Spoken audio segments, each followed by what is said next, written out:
আসসালামু আলাইকুম। অবিরাম বাংলার সংবাদে সবাইকে স্বাগত জানাচ্ছি। আমি নাইম ফাথম মুবিন। শুরুতে বিআরবি কেবলস সংবাদ। জানিয়ে দেব এই মুহূর্তে হাতে পাওয়া সর্বশেষ গুরুত্বপূর্ণ আপডেট বাংলা সংবাদ। শুরুতেই থাকছে, গভীর রাতে বোরকা পরে পালিয়েছেন ইডেন ছাত্রলীগ সভাপতি ও সেক্রেটারি। কোটা আন্দোলনকারী শিক্ষার্থীদের আক্রমণের ভয়ে মঙ্গলবার রাত ৩টার দিকে তারা বোরকা পরে পালিয়ে গেছেন বলে নিশ্চিত হওয়া গেছে। এ সময় ঢাকা বিশ্ববিদ্যালয়ের আরও কয়েকটি হল থেকে ছাত্রলীগ নেতৃত্বের বের করে দেওয়া হয়েছে। এ ঘটনা শোনার পর ইডেন ছাত্রলীগ নেতৃত্বের মধ্যেও আতঙ্ক ছড়িয়ে পড়ে, যার ফলে নিজেদের নিরাপত্তার কথা ভেবে রাতে বোরকা পরে হল থেকে পালিয়ে গেছেন। এবারে জানাবো, বিএনপির কেন্দ্রীয় কার্যালয়ে তালা, অতিরিক্ত পুলিশ মোতায়েন। রাজধানীর নয়াপল্টনে বিএনপির কেন্দ্রীয় কার্যালয়ের মূল ফটকে তালা লাগিয়ে দেওয়া হয়েছে। বুধবার সকাল থেকেই কার্যালয়টির মূল ফটকে তালা ঝুলতে দেখা গেছে। কে বা কারা তালা লাগিয়েছে তা নিশ্চিত হওয়া যায়নি। এদিকে রাজশাহী বিশ্ববিদ্যালয়ের প্রশাসন ভবন ঘেরাও। চলমান কোটা আন্দোলনের জেরে রাজশাহী বিশ্ববিদ্যালয় ও সব আবাসিক হল বন্ধের ঘোষণা প্রত্যাখ্যান করে প্রশাসনিক ভবন ঘেরাও করেছেন আন্দোলনকারীরা। জানিয়ে দেব, কোটা সংস্কার আন্দোলনকারীদের উপর হামলা, হত্যা এ বিষয়ে যা বলল জাতিসংঘ। বাংলাদেশের সরকারি চাকুরিতে কোটা সংস্কারের দাবিতে আন্দোলনকারী সাধারণ শিক্ষার্থীদের উপর হামলা ও হত্যাকাণ্ডের ঘটনায় উদ্বেগ জানিয়েছে জাতিসংঘ। সহিংস হামলা থেকে বিক্ষোভকারীদের রক্ষা করতে সরকারের প্রতি আহ্বান জানিয়েছে এই সংস্থাটি। এদিকে ছাত্রলীগ নেতাদের বিছানাপত্র বাইরে ফেলে দিচ্ছেন ঢাবি শিক্ষার্থীরা। কোটা সংস্কার আন্দোলনের শিক্ষার্থীদের উপর হামলার প্রতিবাদে ঢাকা বিশ্ববিদ্যালয়ের সকল হল থেকে ছাত্রলীগ নেতাকর্মীদের কক্ষে ব্যাপক ভাঙচুর চালানো হচ্ছে। এছাড়া ছাত্রলীগ নেতাকর্মীদের বিছানাপত্র হল থেকে বাইরে ফেলে দিচ্ছেন ঢাবি শিক্ষার্থীরা। সাধারণ শিক্ষার্থীদের ভয়ে ছাত্রলীগ নেতারা গা ঢাকা দিয়েছেন। এবং সর্বশেষ জানাবো, গায়েবানা জানাজা ও কফিন মিছিল আজ। চলমান কোটা সংস্কার আন্দোলনকে কেন্দ্র করে পুলিশ ও ছাত্রলীগের সাথে সাধারণ শিক্ষার্থীদের সংঘর্ষে সারা দেশে ৬ জন নিহত হয়েছেন। তাদের স্মরণে আজ বুধবার দুপুরে সারা দেশে গায়েবানা জানাজা ও কফিন মিছিল করবেন আন্দোলনকারী শিক্ষার্থীরা। এতক্ষণ শিরোনাম শুনছিলেন, এবার বিস্তারিত। প্রিয় দর্শক, আপনি যদি এই চ্যানেলে নতুন হয়ে থাকেন, ভিডিওটি দেখতে দেখতে চ্যানেলটি সাবস্ক্রাইব করে আমাদের সঙ্গে থাকুন। আর এই ভিডিও সম্পর্কে আপনি আপনার মূল্যবান মতামতটি কমেন্ট বক্সে জানিয়ে দিন। আর হ্যাঁ প্রিয় দর্শক, জানিয়ে দিন ভিডিওটি কোথা থেকে দেখছেন। গভীর রাতে বোরকা পরে পালিয়েছেন ইডেন ছাত্রলীগ সভাপতি ও সেক্রেটারি। গভীর রাতে বোরকা পরে আবাসিক হল থেকে পালিয়ে গেছেন ছাত্রলীগের ইডেন কলেজ শাখা ছাত্রলীগের তামান্না জেসমিন রিভা এবং সাধারণ সম্পাদক রাজিয়া সুলতানা। কোটা আন্দোলনকারী শিক্ষার্থীদের আক্রমণের ভয়ে মঙ্গলবার রাতে তারা পালিয়ে যান বলে নিশ্চিত করেছে কালবেলা। জানা গেছে, রাতে ঢাকা বিশ্ববিদ্যালয় রোকেয়া হল থেকে ছাত্রলীগ সভাপতি আনিকা বিনতে হুসাইন সহ ৯ ছাত্রলীগ নেত্রীকে হল থেকে বের করে দেন কোটা আন্দোলনকারী শিক্ষার্থীরা। একই সময় ঢাবির আরও কয়েকটি হল থেকে ছাত্রলীগ নেত্রীদের বের করে দেওয়া হয়। এ ঘটনা শোনার পর ইডেন ছাত্রলীগ নেত্রীদের মধ্যে আতঙ্ক ছড়িয়ে পড়ে। ফলে নিজেদের নিরাপত্তার কথা ভেবে হল থেকে পালিয়ে যান তারা। হল থেকে বের হতে যেন কোনো সমস্যা না হয় সেজন্য বোরকা পরেন দুই নেত্রী।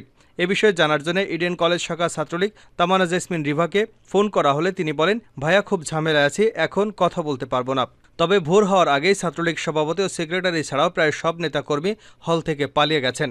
সকাল ৯টার দিকে খোঁজ নিয়ে জানা যায়, ইডেন সভাপতি, সেক্রেটারি সহ অন্য নেতাকর্মীদের কক্ষ ভাঙচুর করেছেন আন্দোলনকারীরা।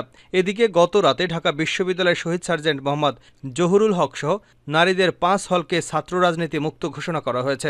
রাতে কোটা বিরোধী আন্দোলনের সমর্থনকারী শিক্ষার্থীদের একাত্তা দাবির মুখে এসব হলের প্রাধ্যক্ষরা ছাত্র রাজনীতি মুক্ত করে শিক্ষার্থীদের অঙ্গীকারনামা বা লিখিত দিতে বাধ্য হন।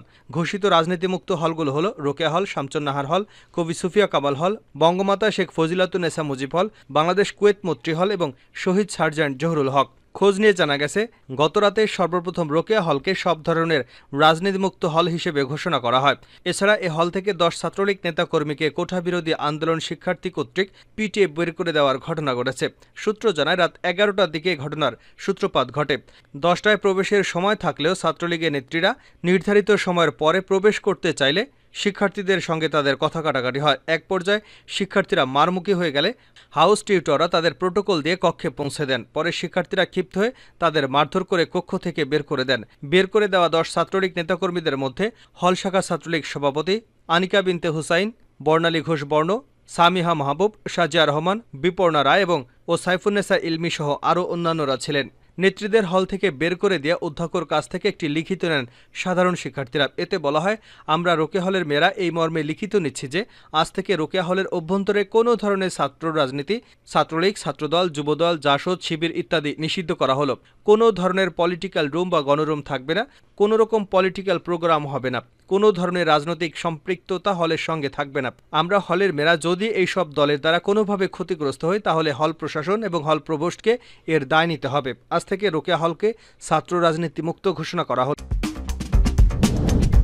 বিএনপির কেন্দ্রীয় কার্যালয়ে তালা, অতিরিক্ত পুলিশ মোতায়েন। রাজধানীর নয়াপল্টনে বিএনপির কেন্দ্রীয় কার্যালয়ের মূল ফটকে তালা লাগিয়ে দেওয়া হয়েছে। বুধবার সকাল থেকে কার্যালয়টির মূল ফটকে তালা ঝুলতে দেখা গেছে। কে বা কারা তালা লাগিয়েছে তা নিশ্চিত হওয়া যায়নি। তবে সিআইডি বিএনপির কেন্দ্রীয় কার্যালয়ের মূল ফটকের সামনে ক্রাইম সিন ফিতা দিয়ে রেখেছে। এর চারিদিকে আইনশৃঙ্খলা রক্ষাকারী বাহিনীর সদস্যদের দাঁড়িয়ে থাকতে দেখা গেছে। এছাড়া বিএনপির কেন্দ্রীয় কার্যালয়ের আশপাশে অতিরিক্ত পুলিশের উপস্থিতি লক্ষ্য করা গেছে। বুধবার সকাল থেকে বিএনপির কার্যালয়ে দলটির কোনো নেতাকর্মী বা কর্মচারীরা কেউ আসেনি। এর আগে গতকাল রাতে বিএনপির কেন্দ্রীয় কার্যালয়ে অভিযান চালায় ডিবি। এর কিছুক্ষণ পর ভার্চুয়াল সংবাদ সম্মেলন করে বিএনপির সিনিয়র যুগ্ম মহাসচিব রুহুল কবির রিজভী বলেন, মধ্যরাতে নয়াপল্টনের বিএনপির কেন্দ্রীয় কার্যালয়ে গোয়েন্দা পুলিশের অভিযান সরকারের নোংরা নাটক। আমরা এর তীব্র নিন্দা এবং প্রতিবাদ জানাচ্ছি। রাজশাহী বিশ্ববিদ্যালয়ের প্রশাসন ভবন ঘেরাও। চলমান কোটা আন্দোলনের জেরে রাজশাহী বিশ্ববিদ্যালয় ও সব আবাসিক হল বন্ধের ঘোষণা প্রত্যাখ্যান করে প্রশাসনিক ভবন ঘেরাও করেছে আন্দোলনকারীরা। বুধবার বেলা 11:30টায় তারা প্রশাসনিক ভবনের সামনে এসে বিভিন্ন স্লোগান দিতে থাকেন। এ সময় আন্দোলনকারী শিক্ষার্থীদের হাতে লাঠি সোঁটা দেখা গেছে। আন্দোলনরত শিক্ষার্থীদের দাবি, বিশ্ববিদ্যালয়ের সব ধরনের রাজনীতি বন্ধ করে আবাসিক হল চালু রাখতে হবে। সার্বিক বিষয় জানতে বিশ্ববিদ্যালয়ের প্রক্টর আব্দুল হাসাবুল হককে একাধিকবার কল করা হলেও তার সঙ্গে যোগাযোগ করা সম্ভব হয়নি। এ অবস্থায় রাজশাহী বিশ্ববিদ্যালয় জুড়ে উত্তেজনা বিরাজ করছে। কোটার সংস্কার আন্দোলনকারীদের উপর হামলা, হত্যা এ বিষয়ে যা বলল জাতিসংঘ। বাংলাদেশের সরকারি চাকুরিতে কোটা সংস্কারের দাবিতে আন্দোলনকারী সাধারণ শিক্ষার্থীদের উপর হামলা ও হত্যাকাণ্ডের ঘটনায় উদ্বেগ জানিয়েছে জাতিসংঘ। সহিংস হামলা থেকে বিক্ষোভকারীদের রক্ষা করতে সরকারের প্রতি আহ্বানও জানিয়েছে এই সংস্থাটি। জাতিসংঘে নিয়মিত ব্রিফিংয়ে এক সাংবাদিকের প্রশ্নের জবাবে মহাসচিব অ্যান্টনিও গুতেরেসের মুখপাত্র স্টিফেন ডুজারিক এসব কথা বলেন।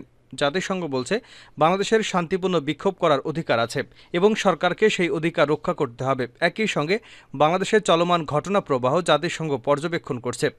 এদিনের ব্রিফিংয়ে এক সাংবাদিক বাংলাদেশের সরকারি চাকুরিতে কোটা সংস্কারের দাবিতে আন্দোলনরত শিক্ষার্থীদের উপর হামলা, সংঘর্ষ, হত্যাকাণ্ডের বিষয় জানতে চান। তিনি বলেন, বাংলাদেশের সরকারি চাকুরিতে তথাকথিত কোটা পদ্ধতির পরিবর্তে মেধাভিত্তিক নিয়োগ ব্যবস্থার দাবিতে দেশব্যাপী বিক্ষোভ চলছে।